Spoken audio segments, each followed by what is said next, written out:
Welcome to Ink 2 Video. We make books into visual stories. Meet Varda. He has the steady paycheck, the modern apartment, and the baseline comforts he was promised would guarantee a good life. Yet, as he sits at his desk, he feels completely hollow. When a client leaves or a relationship ends, Varda is paralyzed by the same reflex. Why is this happening to me? He feels trapped by these events, waiting for his external world to fix itself before he can feel happy again. This profound boredom and emptiness is a recognized clinical symptom of a life devoid of inherent meaning. Psychologists call it the existential vacuum.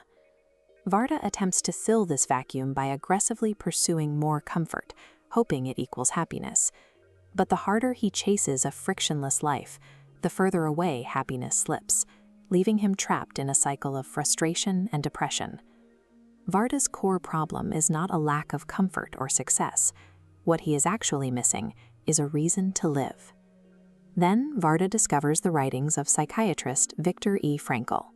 Suddenly, his daily office miseries are confronted by a deeply humbling historical reality. Frankl did not develop his theories in a comfortable clinic. He forged them while surviving the harsh reality of Nazi concentration camps, an environment where every external comfort and freedom was stripped away. This diagram illustrates Frankl's philosophy, Logotherapy. Our primary human motivation is the search for meaning. In the camps, physical reality was identical, but psychological outcomes varied. Prisoners without purpose perished rapidly, while those with a strong internal purpose retained the structure to endure. It connects Frankl's survival to Varda's life. He who has a why to live for can bear almost any how. Back in the modern world, Varda faces a typical stressor. A coworker aggressively drops a heavy stack of files right onto his desk. He cannot control the coworker, and he cannot control the workload.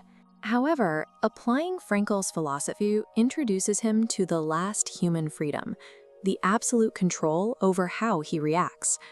This timeline breaks down the mechanics of freedom. Left, the external stimulus. Right, the internal response. Between them is a split-second gap. By forcing a pause in this space, Varda interrupts his automatic reflex, giving himself time to choose a conscious reaction. Frankl's survival proves that while we cannot always escape suffering, we maintain the absolute authority to dictate our own attitude in the face of it. Meaning is not a grand abstract destiny you have to create from scratch. It is something you must discover within the reality of your current situation. Varda applies the first two sources of meaning to his mundane routine, work and love.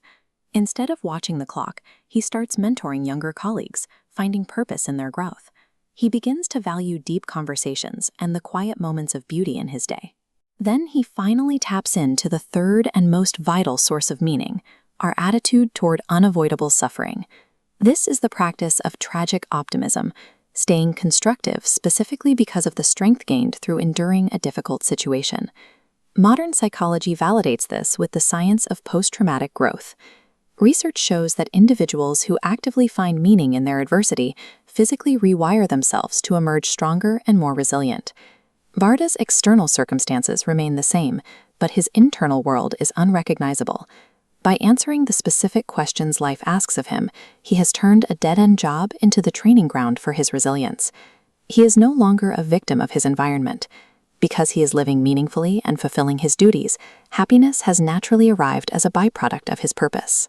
If you lost every external marker of success today, your job, your status, your possessions, what is the specific why that would allow you to stand back up tomorrow? Life is never made unbearable by harsh circumstances, but only by a lack of meaning and purpose. Don't just watch the story. Be part of it. Ink it. Imagine it. Live it with Ink 2 Video. Like if it hit you. Subscribe to stay in the story loop. Share it with someone who loves visuals.